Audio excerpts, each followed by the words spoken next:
مجھے برسوں ہو گئے، ہم کسی بھی ڈیزاسٹر میں کوریج کے لیے جب جاتے ہیں، چاہے وہ زلزلہ ہو، چاہے وہ سیلاب ہو، پاکستان سے باہر بھی جہاں جہاں مجھے کوئی جنگ کور کرنے کا اتفاق ہوا، ٹرکی کا ارتھکویک، اور جہاں جہاں بھی عالم انسانیت کو مدد کی ضرورت ہوتی ہے، وہاں الحمدللہ الخدمت پاکستان کا وقار بن کر، پاکستان کا مان اور ناز بن کر ہمیں کام کرتا ہوا دکھائی دیتا ہے الحمدللہ۔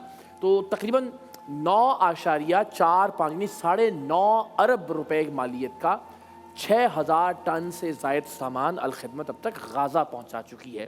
وہاں 6 فلٹریشن پلانٹس ہیں جو کام کر رہے ہیں اور صاف پانی کی فراہمی ممکن بنا رہے ہیں غازہ کے رہائشیوں کے لیے۔ 2 شیلٹر سکولز ہیں وہاں کے بچوں کے لیے، اور ظاہر اس کے علاوہ بہت سارا کام۔ غازہ کی بات میں نے اس لیے کی کہ وہ بہت دقت طلب کام تھا جو کہ الخدمت نے سر انجام دیا۔ ہمارے لیے بہت باعث اعزاز کہ ہمارے ساتھ الخدمت پاکستان کے صدر جناب ڈاکٹر پروفیسر حفیظ الرحمان صاحب موجود ہیں۔ سر تھینک یو سو مچ، بہت شکریہ آپ کا۔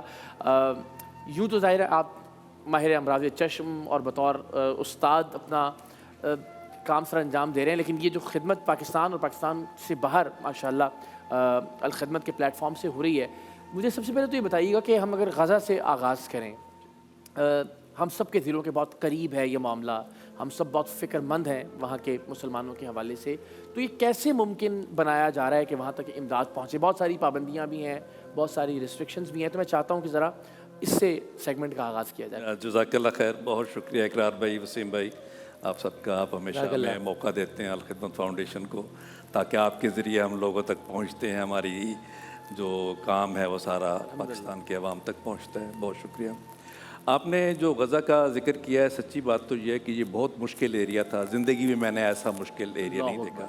2 بڑے چیلنجز تھے، ایک تو یہ وہاں تک سامان پہنچانا ایک بہت بڑا چیلنج ہے، چونکہ سامان پہنچانے کے لیے جو ارد گرد کے ممالک ہیں ان کے ساتھ آپ کے تعلقات ٹھیک ہونے چاہیے، مصر کے ساتھ، جارڈن کے ساتھ، اور اس کے بعد پھر ان کے ذریعے پھر اسرائیل کے ساتھ بھی آپ کے تعلقات اگر نہیں ہوں گے تو آپ اندر نہیں جا سکتے، ان کے تھرو آپ کوئی چینل بنائیں گے۔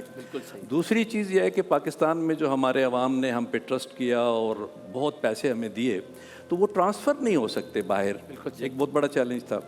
تو اس پہ جو ہم نے کام کیا الحمدللہ، سب سے پہلے تو حکومت پاکستان کا بھی میں شکر گزار ہوں، NDMA کا، اور جو ہماری منسٹری آف فارن افیئرز ہے، ان سب نے ہم سے تعاون کیا، اور جو ہمارے سفراء تھے یہاں پہ مصر میں، لبنان میں، جارڈن میں اور سیریا میں، انہوں نے بھرپور تعاون کیا۔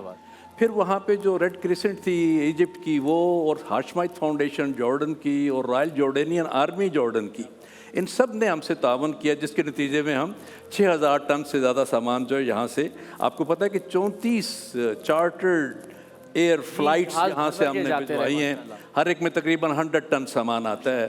اس کے علاوہ 4 جو ہے سی کنسائنمنٹس تھیں ہماری، وہ ہم نے بھجوائی ہیں۔ تو یہ اس کے علاوہ پھر ہم نے وہاں پہ مصر کے اندر ویئر ہاؤس قائم کیا، وہاں پہ آفس قائم کیا، وہاں سے سامان خرید کے ٹرکوں میں لوڈ کر کے ریڈ کریسنٹ کے ذریعے اور پیلسٹینین ریڈ کریسنٹ کے ذریعے سامان اندر بھیجتے رہے۔ اس میں خوبصورتی یہ تھی کہ یہ سامان جو ہے یہ پاکستان کے فلیگ کے ساتھ جاتا تھا۔ کیا بات ہے، اچھا۔ پیپل آف پاکستان کی طرف سے، حکومت پاکستان کی طرف سے، سارا الخدمت کا الحمدللہ، اس کی وجہ سے ہمیں وہ پرائرٹی ملتی تھی اور وہاں پہ آسانی کے ساتھ اندر چلا جاتا تھا۔ وہاں پہ جب اترتا تھا العریش ایئرپورٹ پہ تو وہاں کسی ویئر ہاؤس میں نہیں جاتا تھا، وہیں سے پھر پرائرٹی پہ اندر غزہ ٹرانسفر ہو جاتا تھا۔ یہ بہت بڑا ہم نے ایڈوانٹیج اس سے حاصل، شاندار کام رہا۔ دوسرا جو ہم نے وہاں پہ خود غزہ کے اندر کام کیا ہے، اس وقت ہم وہاں پہ 750 آرفنس کو $50 ماہانہ کے حساب سے وہاں پہ ان کو کفالت کر رہے ہیں۔ اس کے علاوہ 350 میڈکس کی فیملی ہیں جو شہید ہو چکے ہیں، ڈاکٹر ہیں، نرسز ہیں، پیرامیڈکس ہیں، ان کی فیملیز جو بیوائیں اور بچے ہیں، ان کو £100 پر منتھ ان کو پر فیملی ہم پرووائڈ کر رہے ہیں۔ اس کے علاوہ 2 اسکول چلا رہے ہیں، 1000 لوگوں کو روزانہ ہاٹ میل جو ہے پکایا کھانا ان کو غزہ کے اندر 20,000 لیٹر صاف پانی ہم روزانہ کی بنیاد پہ ان کو دے رہے ہیں۔ اور خود مصر کے اندر چونکہ کچھ 1.25 لاکھ سے زائد لوگ ریفیوجیز ہو کر وہاں آئے، وہاں فیملیز ہیں، تو وہاں ہم نے ریزیڈینشیل ٹاورز لے کے ان کو رینوویٹ کر کے اور وہاں پہ فیملیز کو اکوموڈیٹ کیا ہے اور مکمل کفالت ان کی کر رہے ہیں۔